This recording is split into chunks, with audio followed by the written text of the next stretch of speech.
नमस्कार दोस्तों, चुनावी विश्लेषण में आपका स्वागत है। 543 सीटों का क्या कहता है ओपिनियन पोल, और आज चुनाव होते हैं तो प्रधानमंत्री मोदी जी क्या हैट्रिक की तरफ बढ़ने वाले हैं? आखिर किसको कितनी सीटों पर जीत मिल सकती है? आम आदमी पार्टी किस तरह से अब लोकसभा चुनाव को लेकर तैयारियों में जुट चुकी है? यहाँ पर ममता बनर्जी हो, विपक्ष हो, किस तरह से यहाँ पर प्रधानमंत्री मोदी जी को यहाँ पर टक्कर दे पाएगा या नहीं? राहुल गांधी की अब मांग यहाँ पर फिर से यहाँ पर राष्ट्रीय अध्यक्ष बनने की उठी है। तो ऐसे में राहुल गांधी क्या प्रधानमंत्री मोदी जी को टक्कर दे पाएंगे? 2022 में सियासी हलचल जो है वो तेज हो चुकी है, और अगर बात की जाए तो अब 2024 के लिए यहाँ पर लोकसभा की तैयारी हो रही है।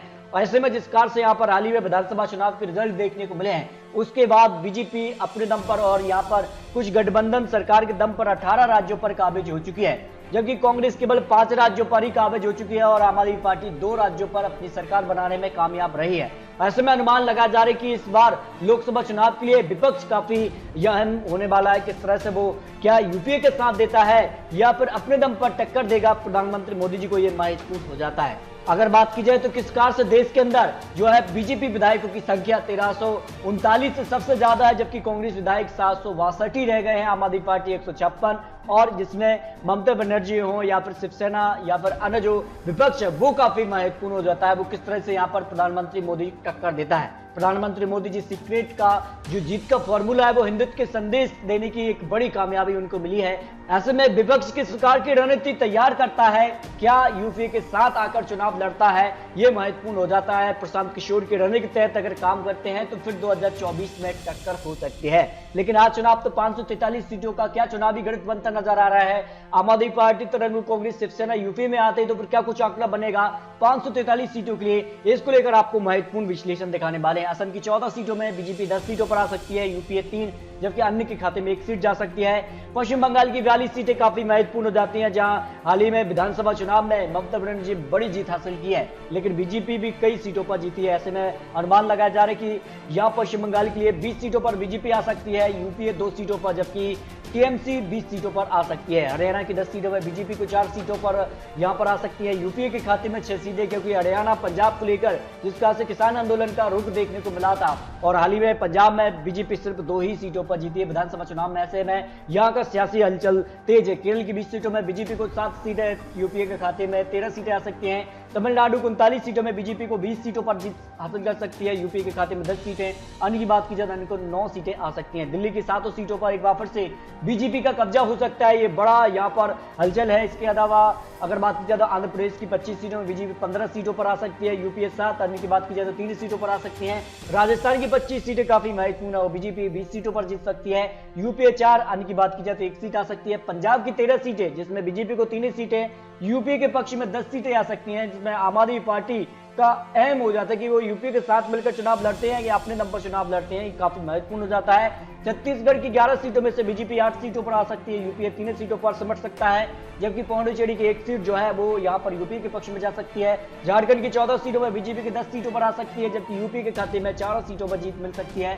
महाराष्ट्र की 48 सीटें काफी महत्वपूर्ण हो जाती है। महाराष्ट्र की 48 सीटों में से जिस प्रकार से यहाँ पर शिवसेना बीजेपी साथ मिलकर चुनाव लड़ते हैं, लेकिन अब हलचल तेज है और बीजेपी 15 सीटों पर आ सकती है, यूपीए 33 सीटों पर जीत सकता है, जिसमें शिवसेना, कांग्रेस और एनसीपी शामिल हो सकते हैं। अगर बात की जाए कर्नाटक की 28 सीटों में से बीजेपी को 21 सीटें, यूपीए के खाते में 7 सीटों पर जीत मिल सकती है। उड़ीसा की 21 सीटें काफी महत्वपूर्ण है, बीजेपी को 10 सीटें, जबकि यूपीए के खाते में 5 सीटें, अन्य के लिए यहाँ पर 6 सीटें, जिसमें बीजू जनता दल आ सकती है। मध्य प्रदेश की 29 सीटों में से बीजेपी को 25 सीटें, यूपीए के खाते में 4 सीटें आ सकती है। मणिपुर की 2 सीटों में से बीजेपी को 1 सीट, यूपीए के पक्ष में 1 सीट आ सकती है। उत्तर प्रदेश की 80 सीटें काफी महत्वपूर्ण हो जाती हैं, और जिस प्रकार से विधानसभा चुनाव में बीजेपी ने एक बड़ी जीत हासिल की है, साफ संकेत दिया है कि उत्तर प्रदेश की जनता एक बार फिर से बीजेपी का साथ देती नजर आई है, जिसमें 70 सीटें बीजेपी प्लस के लिए। अगर बात की जाए यूपी के खाते में 2 सीटें, अन्य की बात की जाए समाजवादी पार्टी को 8 सीटों के आसपास मिल सकती हैं। उत्तराखंड की 5 सीटों में से बीजेपी को 4 सीटें, जबकि यूपी के पक्ष में 1 सीट आ सकती है। गुजरात की 26 सीटों पर एक बार फिर से 26 सीट पर बीजेपी जीत सकती है।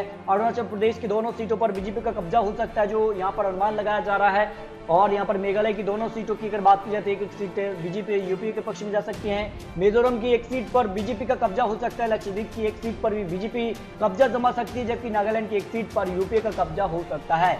जम्मू कश्मीर की 6 सीटों में से अगर बात की जाए बीजेपी का पलड़ा भारी है, 4 सीटों पर आ सकती है, यूपी के पक्ष में 2 सीटों पर आ सकती है। हिमाचल प्रदेश की 4 सीटों की बात की जाए बीजेपी को 3 सीटें, जबकि यूपी के पक्ष में एक लोकसभा सीट जा सकती है। सिक्किम की एक सीट पर भी बीजेपी का कब्जा हो सकता है, जो आंकड़े निकल कर आ रहे हैं। बिहार की 40 सीटें काफी महत्वपूर्ण है और बीजेपी को यहाँ पर 30 सीटें, जबकि यूपी के पक्ष में 9 सीटें, यानी कि बात की जाए तो एक सीट यहाँ पर आ सकती है।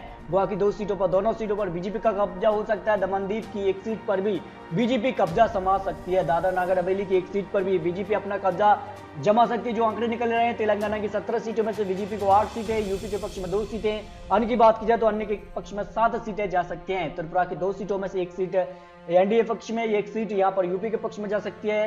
अंडमान निकोबार की एक सीट पर भी बीजेपी कब्जा जमा सकती है, जो आंकड़े निकल रहे हैं। चंडीगढ़ की एक सीट बीजेपी के कब्जे में जा सकती है। तो 543 सीटों के चुनावी आंकड़ों में अगर बात की जाए, बीजेपी यानी एनडीए के पक्ष में 310 सीटें जा सकती है, कुछ सीटें प्लस माइनस हो सकती हैं, जबकि यूपी के पक्ष में 137 प्लस माइनस हो सकती हैं, यानी कि बात की जाए तो 96 सीटें माइनस प्लस हो सकती हैं। लेकिन महत्वपूर्ण ये हो जाता कि प्रशांत किशोर के रणनीति के तहत कौन बनेगा अब यूपीए का अध्यक्ष। यूपीए का अध्यक्ष काफी महत्वपूर्ण हो जाता है आने वाले यहाँ पर लोकसभा चुनाव के लिए। और अगर बात की जाए तो विपक्ष किस प्रकार से साथ मिलकर चुनाव लड़ता है। अगर बात की जाए समाजवादी पार्टी हो, आरजेडी हो, या पर पश्चिम बंगाल के लिए ममता बनर्जी हो, आम आदमी पार्टी हो, इसके अलावा शिवसेना किस प्रकार से यहाँ पर चुनाव मैदान में उतरती है, इसके अलावा यहाँ पर अन्य जो विपक्ष है वो किस प्रकार से यहाँ पर प्रशांत किशोर की रणनीति के तहत काम करता है, और आने वाले वक्त में किस प्रकार का गठबंधन होता है, ये काफी महत्वपूर्ण हो जाता है। तो दोस्तों, आपको क्या लगता है, लोकसभा की 543 सीटों में से क्या प्रधानमंत्री मोदी जी हैट्रिक की तरफ बढ़ने वाले हैं, या यूपीए यहां पर वापसी के दरवाजे खोल सकता है? अध्यक्ष कौन बनेगा, ये काफी महत्वपूर्ण होता है। तो अपनी राय रख सकते हैं। मिलते हैं सटीक महत्वपूर्ण जानकारी के साथ, तब तक के लिए जय हिंद, जय भारत।